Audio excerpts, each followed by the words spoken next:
Hello दोस्तों, स्वागत है आपका आपके अपने यूट्यूब चैनल पर। आज इस वीडियो में हम एमपीपीएससी प्रीलिम्स के लिए फुल लेंथ एफएलटी सॉल्व करेंगे, फुल लेंथ टेस्ट सॉल्व करेंगे। ठीक है, हमने यूनिट वाइज सारे टेस्ट सॉल्व कर लिए हैं।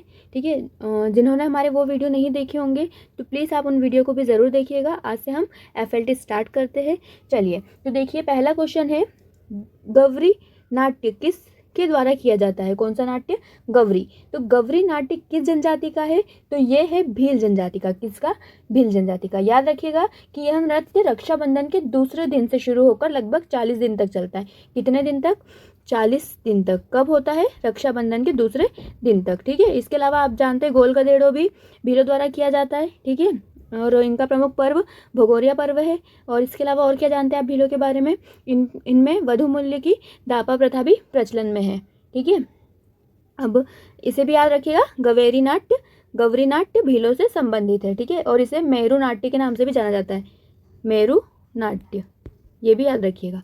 आगे देखते, सुमेर सिंह मध्य प्रदेश के किस लोक गायन से संबंधित है? क्या बताना है आपको? जो सुमेर सिंह है वो मध्य प्रदेश के किस लोक गायन से संबंधित है? तो यह कलगी तुर्रा। किससे संबंधित? कलगी तुर्रा। ठीक है, कलगी तुर्रा से संबंधित क्वेश्चन पहले भी हमारे एग्जाम में आ चुका है कि कलगी तुर्रा किस क्षेत्र से संबंधित है। ठीक है, तो ये मुख्यतः बोल रही हूँ, मुख्यतः निमाड़ अंचल का है।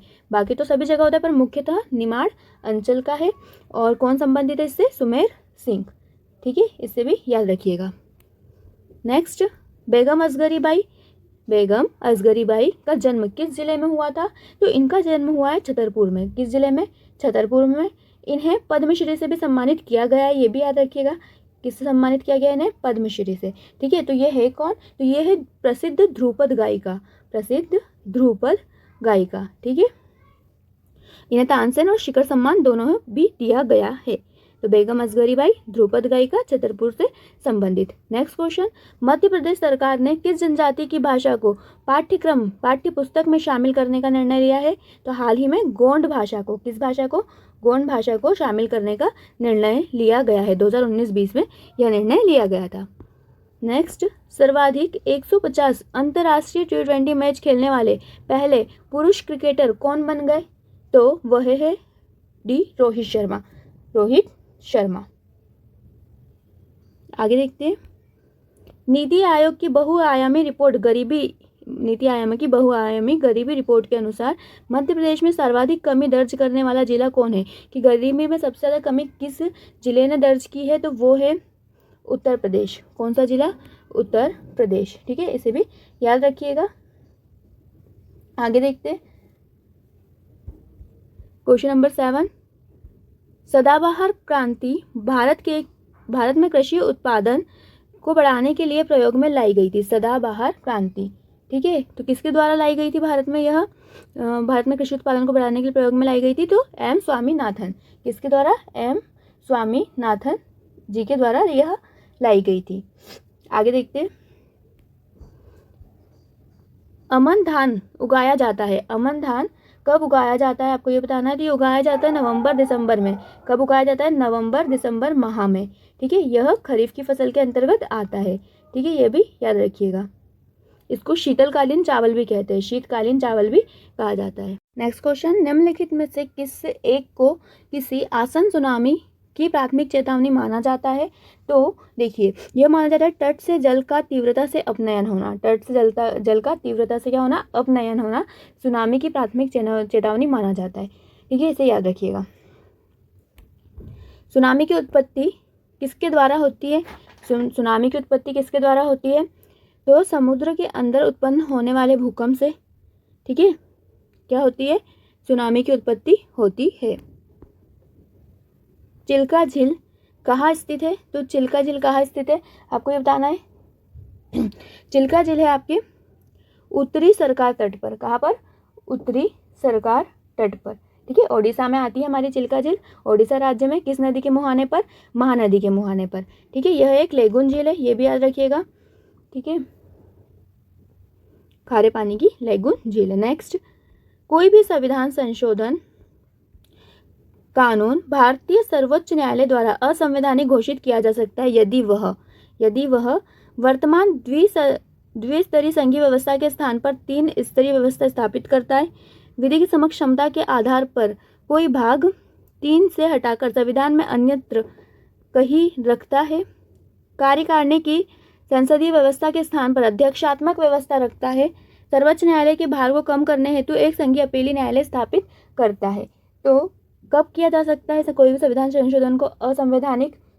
तो वह जब विधि के समक्ष समानता के आधार को भाग 3 से हटाकर संविधान में कहीं और रखेगा तो उसे असंवैधानिक घोषित किया जा सकता है। ठीक है, आगे देखते हैं। राष्ट्रपति 5 वर्षों तक अपने पद पर रहते हैं। ठीक है, कैसे? तो अपनी निर्वाचन की तारीख से या संसद द्वारा निर्धारित तिथि से या अपने पद ग्रहण करने के दिन से या निर्वाचन आयोग द्वारा घोषित तिथि से। तो इसका सही आंसर है अपने पद ग्रहण करने के दिन से वह 5 वर्षों तक अपने पद पर रहते हैं। नेक्स्ट, भारतीय संविधान में वर्णित मौलिक कर्तव्य से संबंधित निम्नलिखित में से कौन सा कथन सही नहीं है, ये बताना है। तो पहला तो देखिए, इन्हें परमादेश द्वारा प्रभावी बनाया जा सकता है। यह उन्हें संवैधानिक प्रक्रियाओं से ही बढ़ाया जा सकता है। अस्पष्ट विधि की व्याख्या के लिए इनका उपयोग किया जा सकता है।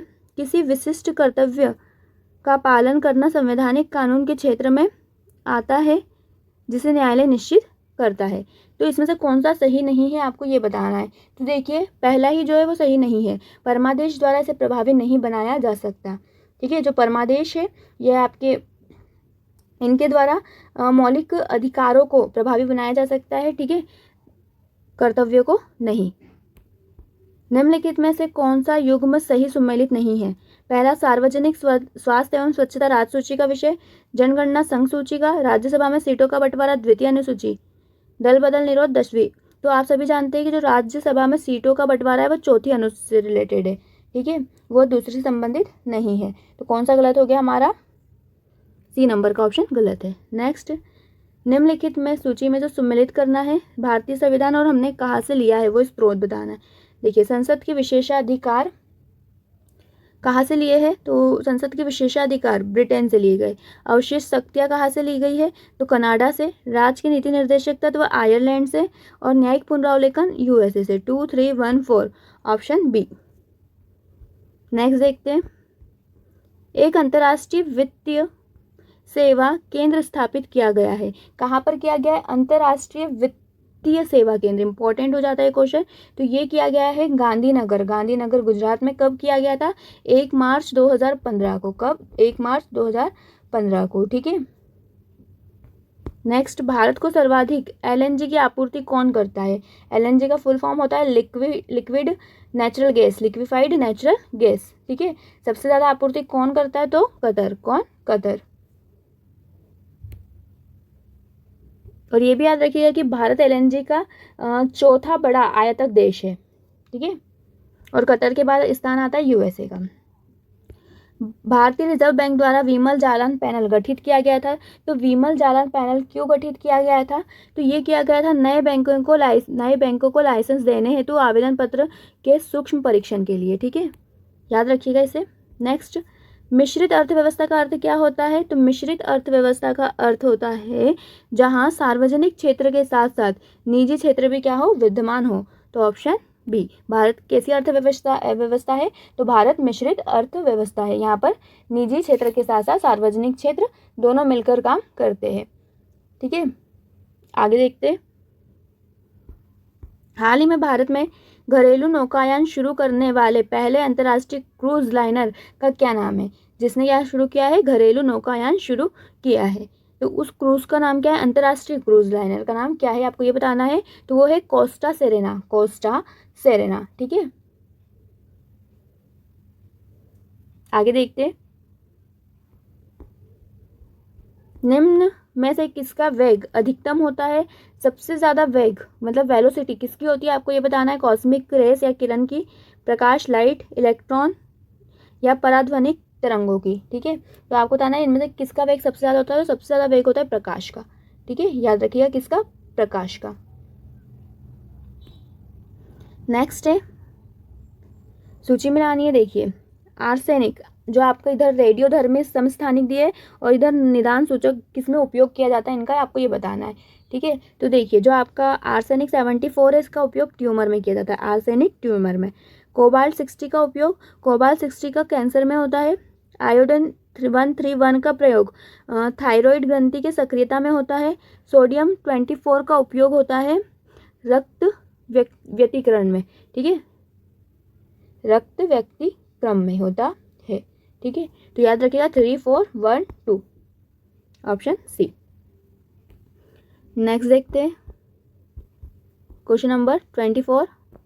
फसल लॉगिंग विधि है, फसल लॉगिंग विधि है। क्या है फसल लॉगिंग विधि? तो ये है फसल उत्पादन के लिए पोषक तत्वों की आवश्यकता जानने के लिए पौधों का विश्लेषण करना। ठीक है, फसल उत्पादन के लिए क्या करना? पोषक तत्व की आवश्यकता जानने के लिए पौधों का विश्लेषण क्या कहलाता है? फसल लॉगिंग कहलाता है। बाबा साहेब अंबेडकर सामाजिक विज्ञान संस्थान को विश्वविद्यालय का दर्जा कब प्राप्त हुआ? तो ये प्राप्त हुआ है 2016 में। कब? 2016 में। ठीक है, और ये कहाँ पर है? तो यह इंदौर जिले के महू में स्थित है।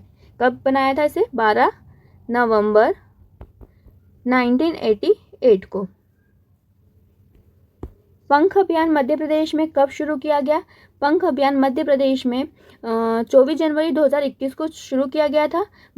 ये राष्ट्रीय बालिका दिवस के अवसर पर बेटी बचाओ बेटी पढ़ाओ अभियान के अंतर्गत शुरू किया गया है। अब इसमें इंपॉर्टेंट आपको ये याद रखना है पंख का फुल फॉर्म। तो पी से है आपका प्रोटेक्शन, पी से प्रोटेक्शन, ए से अवेयरनेस, अवेयरनेस, और एन से न्यूट्रिशन, एन से न्यूट्रिशन, के से नॉलेज,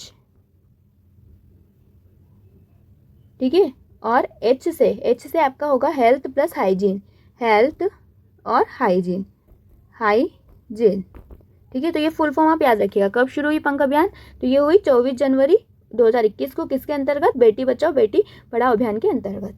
ठीक है, तो कहीं ना कहीं ये पोषण से रिलेटेड भी है, इसमें एन है मतलब न्यूट्रिशन।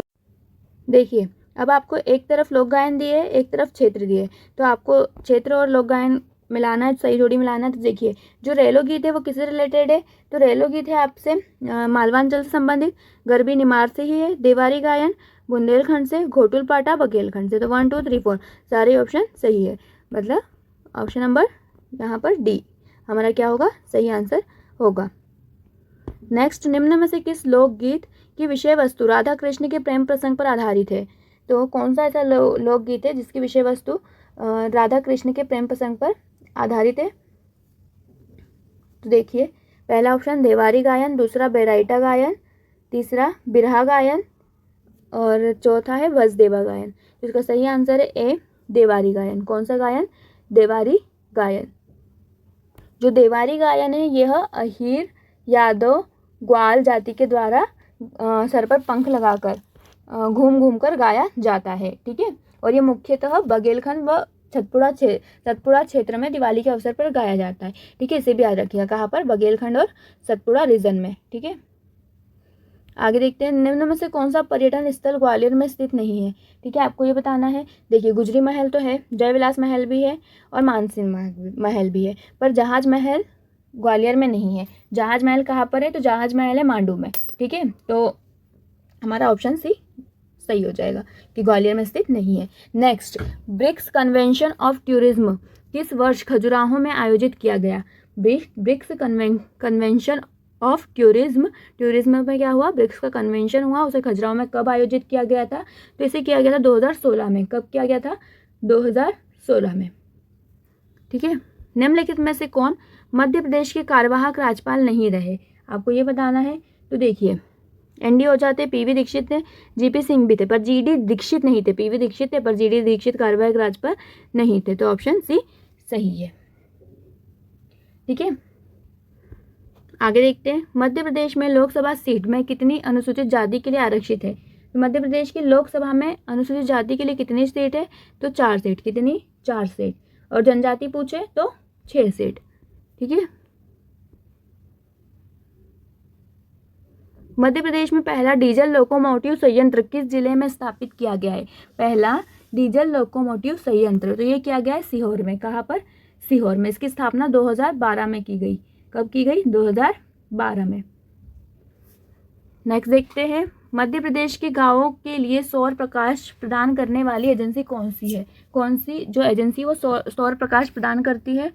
तो इसका सही आंसर है मध्य प्रदेश ऊर्जा विकास निगम लिमिटेड।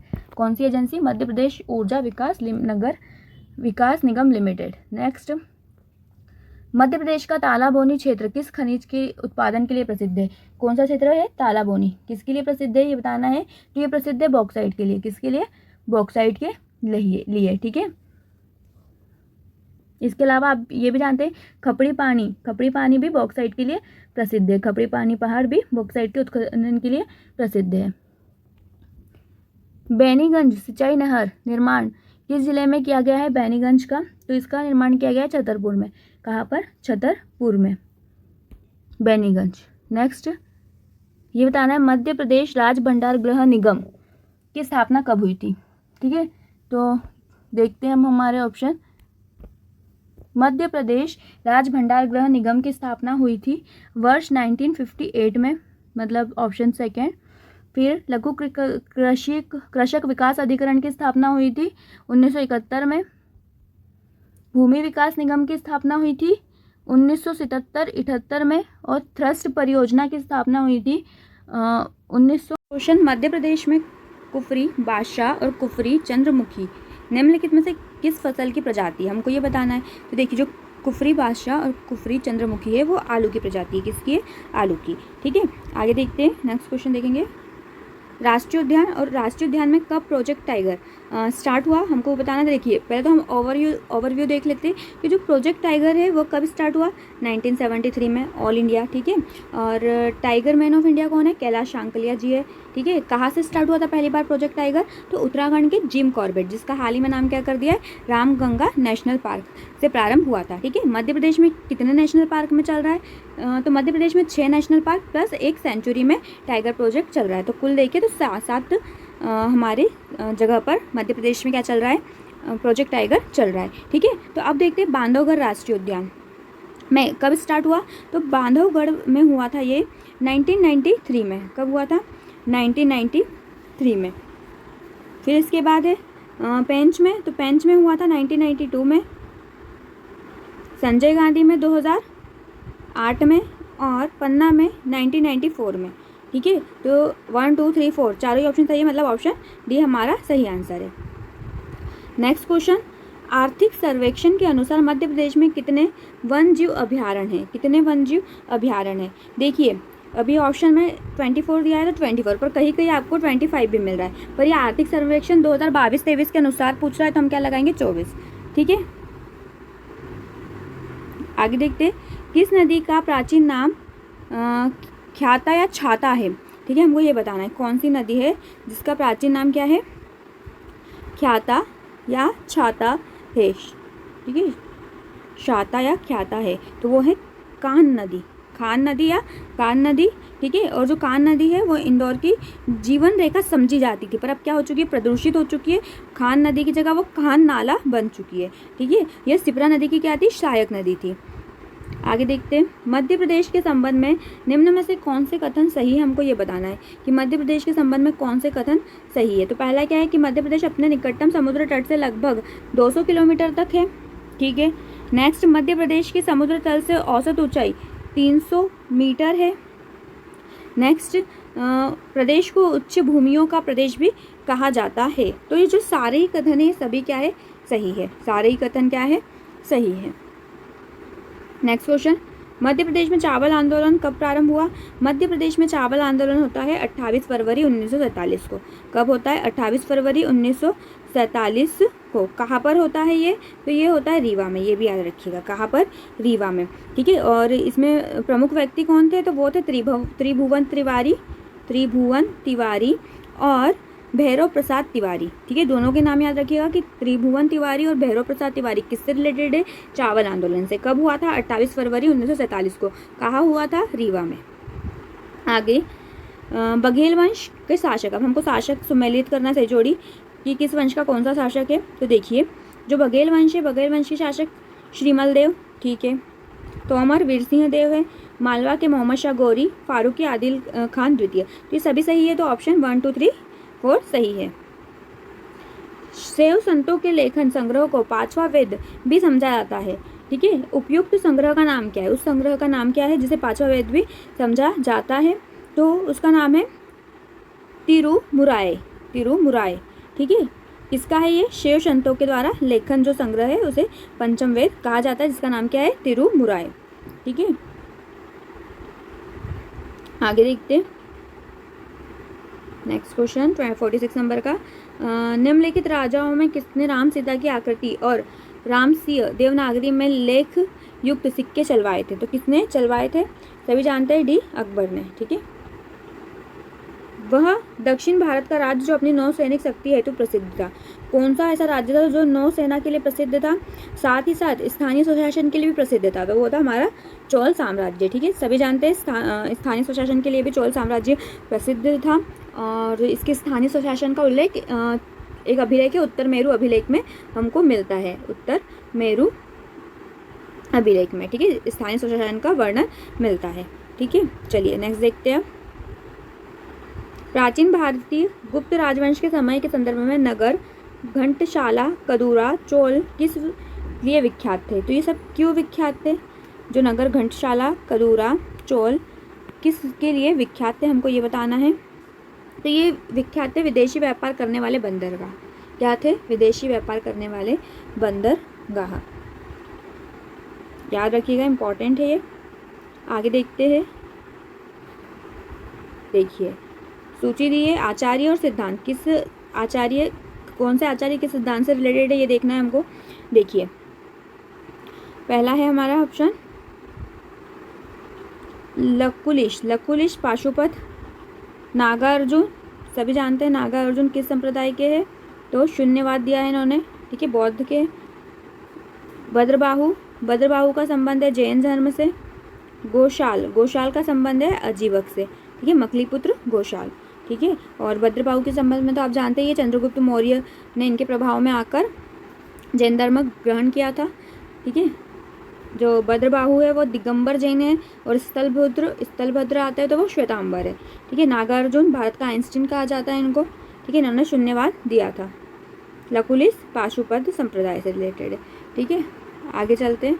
वर्ण व्यवस्था है संबंधित पुरुष सूक्त मूलतः निम्न में से किसमें पाया जाता है, तो पुरुष सूक्त मूलतः ऋग्वेद में पाया जाता है, ऋग्वेद के 10वें मंडल में। तो ये तो मुझे बताने की ज़रूरत नहीं है क्योंकि आप लोगों ने पढ़ ही लिया होगा इससे अच्छे से, ठीक है। आगे देखते हैं 51 नंबर का क्वेश्चन। इंद्र परिनृत्य किस जनजाति द्वारा किया जाता है, इंद्र परिनृत्य किस जनजाति द्वारा किया जाता है, तो यह किया जाता है सहरिया जनजाति के द्वारा, किसके द्वारा, सहरिया। और कब किया जाता है, तो यह किया जाता है विवाह के अवसर पर, कब, विवाह के अवसर पर। नेक्स्ट, मध्य प्रदेश के कौन से हिंदी कवि ब्रह्म राक्षस के लेखक है, ब्रह्म राक्षस किसने लिखा है, तो ब्रह्म राक्षस की रचना की है गजानन माधव भुक्तिबोध ने, किसने की है, गजानन माधव भुक्तिबोध ने। ये किस जिले से संबंधित है, कभी कभी ऐसा भी क्वेश्चन आ जाता है, तो याद रखिएगा ये श्योपुर से संबंधित है। कहाँ से, श्योपुर से। इनकी रचना हमने एक देख ली, ब्रह्म राक्षस। इसके अलावा और भी है, जैसे चांद का मुँह टेढ़ा, अंधेरे में, ठीक है, चंबल की छाती, भूरी भूरी खाक, तो ये इनकी अन्य रचना है। टोला किस जनजाति का मोहल्ला, किस जनजाति के मोहल्ले को टोला कहते हैं, हमको ये बताना है। तो देखिए अब ऑप्शन में गोंड है तो गोंड जनजाति, याद रखिएगा, टोला गोंड जनजाति के मोहल्ले को टोला कहते हैं। तो भारिया के मोहल्ले को क्या कहते हैं, तो इनको कहते हैं ढाना, क्या कहते हैं, ढाना, ठीक है। भील के मोहल्ले को क्या कहते हैं, तो फालिया। घर को कु कहते हैं पर मोहल्ले को फालिया कहते हैं, ठीक है। सहरिया के को सहराना, सहराना, ठीक है, याद रखिएगा इसे भी। नेक्स्ट, यूएई ने किस अंतर्राष्ट्रीय खेल व्यक्तित्व पुरस्कार 2023 से सम्मानित किया है, किसे किया गया है, तो ये किया गया है जियानी इन्फेंटिनो को, जियानी इन्फेंटिनो को, ठीक है। यह फीफा अध्यक्ष है, क्या है, फीफा अध्यक्ष जियानी इन्फेंटिनो को यूएई ने, संयुक्त अरब अमीरात ने क्या किया है, अंतर्राष्ट्रीय खेल व्यक्तित्व पुरस्कार से सम्मानित किया है, ठीक है। 75 है एमी अवार्ड्स 2024 में सर्वश्रेष्ठ कॉमेडी, सर्वश्रेष्ठ अभिनेता, सर्वश्रेष्ठ निर्देशक और लेखक की श्रेणी में किसे पुरस्कार मिला है, आपको ये बताना है। तो यह मिला है द बियर को। किसे मिला है? द बियर को। ठीक है, इसे याद रखिएगा। और ये जो अवार्ड्स है वो कहाँ आयोजित हुए थे? तो ये लॉस एंजल्स में आयोजित किए जाते हैं। ठीक है, आगे देखते हैं नेक्स्ट क्वेश्चन। मध्य प्रदेश के किस शहर में देश का पहला और विश्व का तीसरा वाटर स्कूल खोला जा रहा है? ठीक है, कहाँ पर खोला जा रहा है? तो वो खोला जा रहा है खजुराहो में। इंपॉर्टेंट है, याद रखिएगा। ठीक है, बुरहानपुर हरघर जिला के तहत पहला जिला है। ठीक है, हरघर जिला में पहली रैंक है इसकी। और यहाँ पर एक ऐप बनाई गई है, पानी ऐप, ये भी याद रखिएगा।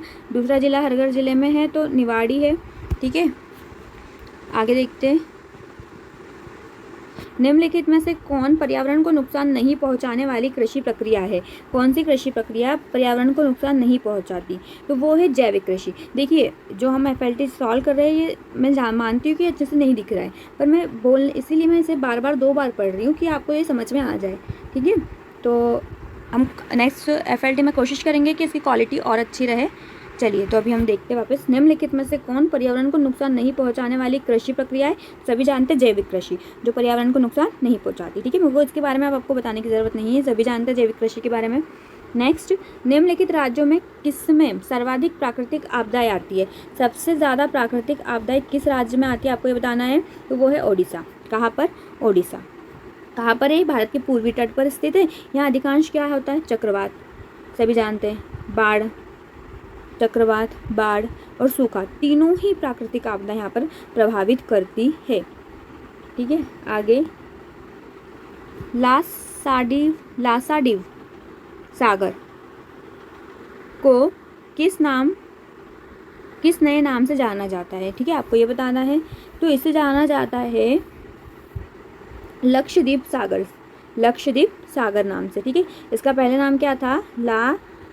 देखिए मैं लिख देती हूँ, लासाडीव सागर, लासाडीव सागर।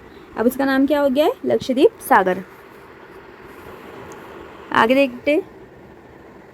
नागालैंड की कोन्याक जनजाति द्वारा मनाए जाने वाले बसंत उत्सव के रूप में जाना जाता है। किसे जाना जाता है? तो ये जाना जाता है एओलोंग मोन्यू को, एओलोंग मोन्यू को। ठीक है, सर्वोच्च न्यायालय के न्यायाधीश की नियुक्ति की जाती है राष्ट्रपति के द्वारा। तो किसकी सिफारिश पर की जाती है सर्वोच्च न्यायालय के न्यायाधीश की नियुक्ति? राष्ट्रपति के द्वारा, सर्वोच्च न्यायालय के मुख्य न्यायाधीश के परामर्श पर। ठीक है, आगे देखते। भारतीय संविधान में निम्न अनुच्छेद में से किस एक के अधीन राज्यपाल राष्ट्रपति के विचार के लिए किसी विधेयक को आरक्षित रख सकता है? तो वो है आर्टिकल 200 के तहत जो राज्यपाल है वो राष्ट्रपति के लिए किसी विधेयक को आरक्षित रख सकता है। और वहीं 201 के तहत राष्ट्रपति उस विधेयक पर जो आरक्षित रखा गया अनुमति दे सकते या उसे रोक सकते। वो 201 में लिखा है। ठीक है, और 200 में क्या लिखा है कि राज्यपाल उसे आरक्षित रख सकता है।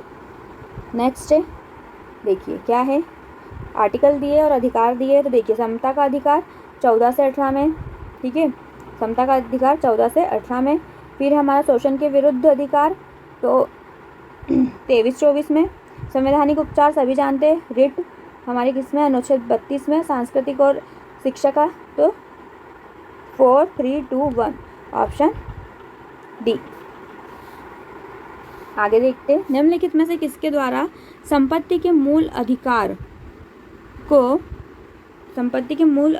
को लोप किया गया है? किसके द्वारा? किस संविधान संशोधन के द्वारा? हमको ये बताना है। तो देखिए, ऑप्शन क्या है? 40वां, 42वां, 44वां या 46वां? ठीक है, तो सभी जानते हैं कौन सा?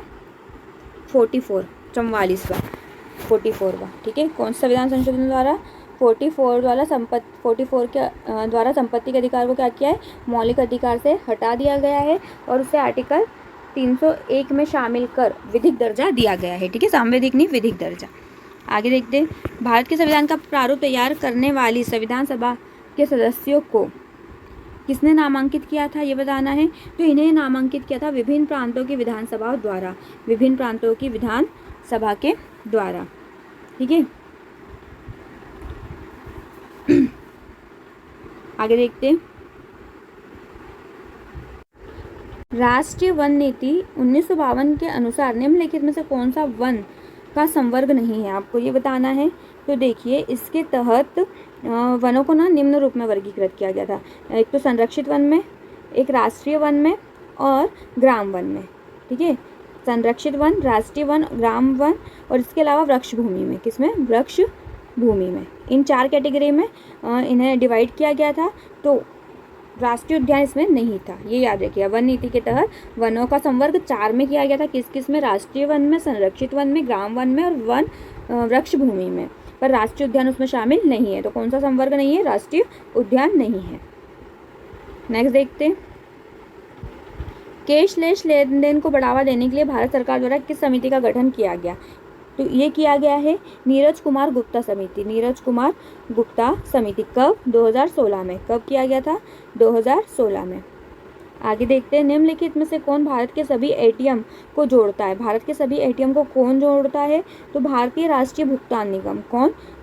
भारतीय राष्ट्रीय भुगतान निगम, NPCI, national payments corporation India. Next देखते हैं, निम्नलिखित में से कौन सा क्षेत्र भारत के सकल घरेलू उत्पाद यानी GDP को सर्वाधिक योगदान देता है?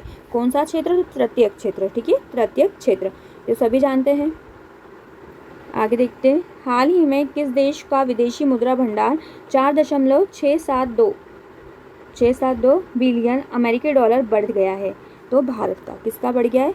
भारत का। ठीक है, नेक्स्ट क्वेश्चन, सूची मिलानी है। देखिए, पहले इधर दिया है आपको CNG में क्या, किसकी मात्रा सबसे ज़्यादा रहती है आपको बताना है, इसके प्रमुख घटक बताने हैं आपको। ठीक है, तो CNG में होता है मीथेन, ईथेन 3 नंबर। ठीक है, LPG में क्या होता है मुख्य रूप से? तो ब्यूटेन और प्रोपेन। कोल गैस में क्या होता है? तो कोल गैस में होता है hydrogen, methane, carbon monoxide. 4 water या जल गैस में कार्बन मोनोऑक्साइड होता है। क्या होता है? Carbon monoxide. ठीक है, तो CNG में वापस से देख लेते हैं, मीथेन, ईथेन, LPG में ब्यूटेन, प्रोपेन, कोल गैस में hydrogen, methane, carbon monoxide, water gas में कार्बन मोनोऑक्साइड। ठीक है, 3, 2, 4, 1 ऑप्शन C। नेक्स्ट देखते हैं, इलेक्ट्रॉन किरण चिकित्सा एक प्रकार की विकिरण चिकित्सा है जिसके द्वारा उपचार किया जाता है। किसका उपचार किया जाता है जिसके द्वारा? तो इसका मतलब इसके द्वारा विशेष प्रकार के कैंसर का उपचार किया जाता है।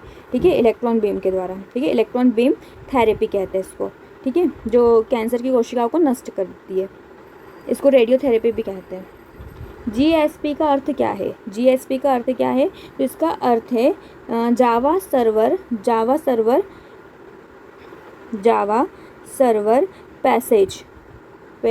पेजेस। जावा सर्वर पेजेस, याद रखिए ऑप्शन C। ठीक है, पेजेस है लास्ट में।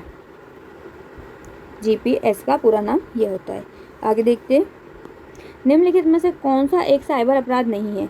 साइबर अपराध नहीं है तो देखो, फिशिंग है, स्टॉकिंग है, आइडेंटिटी थेफ्ट है। थेफ्ट मतलब चुराना किसी की आइडेंटिटी, ये भी है। पर ऑनलाइन चैटिंग करना अपराध नहीं है, तो ऑप्शन D सही है।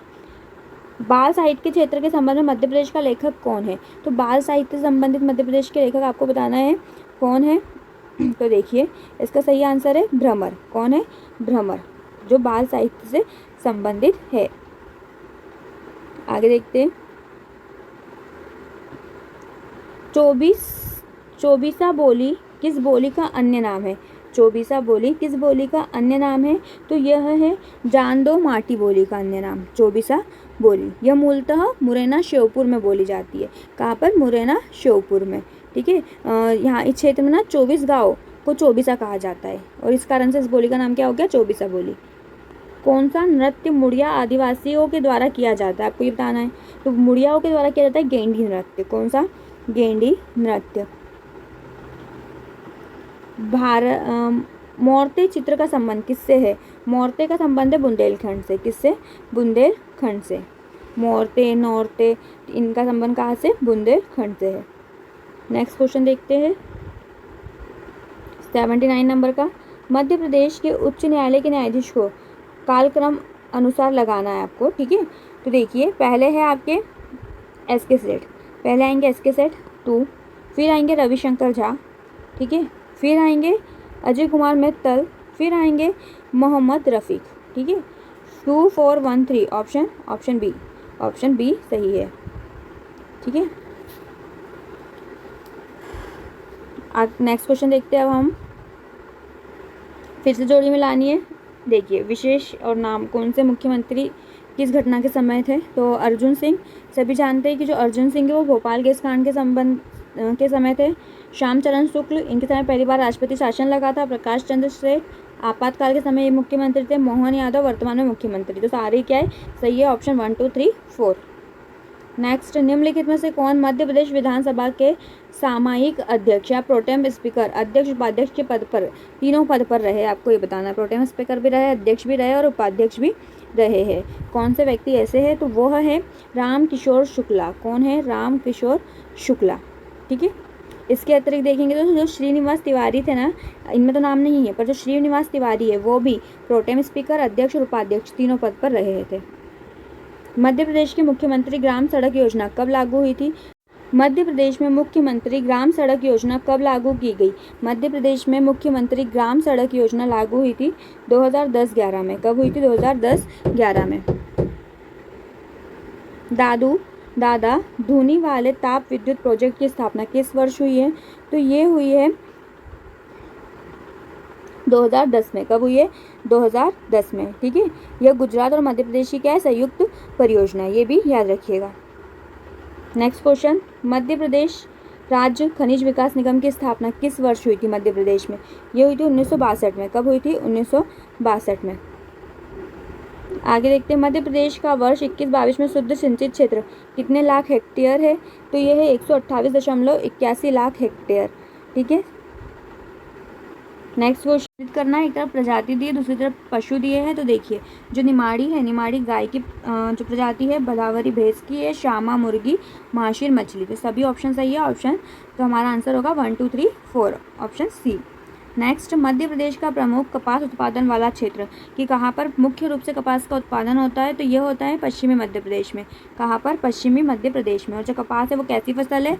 वाणिज्यिक फसल है। ठीक है, ये भी याद रखिएगा कि कैसी है? वाणिज्यिक। ठीक है, मतलब खरीफ, रबी, वाणिज्यिक कौन सी फसल को कहते हैं? तो आप ये सारी फसलें भी याद कर लीजिएगा। आगे देखते, नेक्स्ट क्वेश्चन है हमारा, जैव प्रौद्योगिकी परिषद का गठन कब किया गया? मध्य प्रदेश में जैव प्रौद्योगिकी परिषद का गठन कब किया गया? तो ये किया गया 2005 में। कब किया गया? वर्ष 2005 में। नेक्स्ट क्वेश्चन, सुमेलित कीजिए। जो वैनगंगा है उसे क्या कहा जाता है? तो इसे कहा जाता है सिवनी की जीवन रेखा। चंबल को पश्चिमी मध्य प्रदेश की जीवन रेखा। सोन को कहाँ की जीवन रेखा कहा जाता है? तो बघेलखंड की। ठीक है, और बेतवा को बुंदेलखंड की जीवन रेखा कहा जाता है। ठीक है, तो 4 3 2 1, option D. Next, Madhya Pradesh के कितने क्षेत्र में अधिकतम अतिसघन वन विस्तृत है? कितने प्रतिशत क्षेत्र में? प्रतिशत नहीं बोला है, सिर्फ क्षेत्र पूछा है, तो किलोमीटर में बताना है हमको। तो ये है 6,664 वर्ग किलोमीटर में। कितने? 6,664 वर्ग किलोमीटर में। मध्य प्रदेश के किस भौतिक प्रदेश को विंध्य कगार कहा जाता है? विंध्य कगार किस प्रदेश को कहा जाता है? तो ये कहा जाता है रीवा पन्ना के पठार को। किसे? रीवा पन्ना के पठार को। ठीक है, नेक्स्ट क्वेश्चन है कि जनजाति नेता सीताराम कंवर और रघुनाथ सिंह मंडलोई भिलाला अंग्रेज विरोधी क्रांति में कब सम्मिलित हुए थे? हमको ये बताना है। ठीक है, ये मंडलोई भिलाला अंग्रेज विरोधी क्रांति में कब हुए शामिल, ये बताना है। तो ये शामिल हुए थे 1857 के रिवॉल्ट क्रांति में। ठीक है, 1857 की क्रांति में। आगे देखते, प्रसिद्ध गौड़ साहित्य रसमंजरी किस साहित्यकार की रचना है? जो रसमंजरी है वो किस साहित्यकार की है? तो वो है भानुदत्त मिश्र की। किनकी है? भानुदत्त मिश्र की। नेक्स्ट क्वेश्चन देखेंगे, किस तोमर वंश के शासक को उनकी वीरता के कारण तेजोरत्तम कहा जाता है? तेजोरत्तम कहा जाता है तो वीरदेव, विक्रमदेव, जो वीरदेव है उनको कहा जाता है। ठीक है, और इसकी जो पुष्टि वो कहाँ से होती है? तो मुरैना जिले में एक मंदिर है मितवाली में मितावली में गोल मंदिर। कौन सा? मुरैना के मितावली में गोल मंदिर है। वहाँ पर एक शिलालेख प्राप्त हुआ है जिसमें इसकी पुष्टि होती है कि वीरदेव या विक्रम देव को तेजो रत्तम कहा जाता है, ठीक है, वीरता के कारण। नेक्स्ट है, सुमेलित नहीं है तो बाबर खानवा का युद्ध, हुमायूं चौसा, अकबर हल्दी घाटी और जहांगीर बल्ख का युद्ध। तो आप सभी समझ ही गए होंगे, डी जहांगीर बल्ख का युद्ध जहांगीर से संबंधित नहीं है। ये किससे संबंधित है? तो ये शाहजहां है, शाहजहां से संबंधित है। किससे? शाहजहां से, ठीक है। आगे देखते हैं। काकोरी केस के अभियुक्तों के बचाव हेतु किसकी अध्यक्षता में एक समिति का गठन हुआ था काकोरी के लिए? तो वो हुआ था गोविंद वल्लभ पंत की अध्यक्षता में। किसकी अध्यक्षता में? गोविंद वल्लभ पंत की, ठीक है। काकोरी कांड कब हुआ था? तो ये हुआ था 9 अगस्त 1925 को, ठीक है, ये भी याद रखिएगा, ठीक है। और इसमें मुख्य रूप से जो रोशन सिंह, अशफाकुल्ला खां और राजेंद्र सिंह लाहिड़ी को फांसी की सज़ा दी गई थी, ठीक है। और सभी जानते हैं इस घटना में एक ट्रेन को लूटा गया था, ठीक है। आगे नेक्स्ट क्वेश्चन देखते हैं। कौन से तथ्य बौद्ध धर्म और जैन धर्म दोनों में समान रूप से थे? कौन से ऐसे तत्व है जो दोनों धर्मों में क्या है? समान रूप से थे। तो वो है, देखिए, तप भोग की अति परिहार, ये तो नहीं है। वेद प्रमाण के प्रति अनास्था, ये है। कर्मकांड की फलवत्ता का निषेध, ये भी है। प्राणियों की हिंसा का निषेध, मतलब अहिंसा का भाव, तो अहिंसा का भाव भी मिलता है, ठीक है। तो 2, 3, 4 ये तीनों ही मिलते हैं, तो ऑप्शन बी। नेक्स्ट क्वेश्चन देखेंगे। सर एडविन अर्नाल्ड की पुस्तक the last of the Asia आधारित है। किस पर आधारित है? एडविन अर्नाल्ड की पुस्तक है ये। इसकी एडविन अर्नाल्ड की, तो यह है ललिता विस्तार पर। किस पर आधारित है? ललिता विस्तार पर, ठीक है। और जो इसमें ना महात्मा बुद्ध को एशिया का प्रकाश कहा गया है, ठीक है, इसे भी आप याद रखिएगा। नेक्स्ट क्वेश्चन देखते हैं। वैदिक कालीन प्रशासन में भागदूह, वैदिक कालीन प्रशासन में जो भागदूह है उनका संबंध किससे था? वो कैसे अधिकारी थे? उनका संबंध किससे था? आपको ये बताना है। तो इनका संबंध था राजस्व कर जमा करने वाला। ये क्या था? राजस्व कर जमा करने वाला। Next question. सिंधु घाटी की सभ्यता किस पुरा स्थल से नाव के चित्र या मॉडल प्राप्त हुए? तो कहाँ से मिला है नाव का चित्र या मॉडल? तो ये मिला है मोहनजोदड़ो व लोथल से, मोहनजोदड़ो व लोथल से, ठीक है। तो ये हो गए हमारे 100 क्वेश्चन कंप्लीट, ठीक है। तो फिर इसी के साथ मिलते हैं हम हमारे नेक्स्ट वीडियो में। जब तक के लिए आपका धन्यवाद।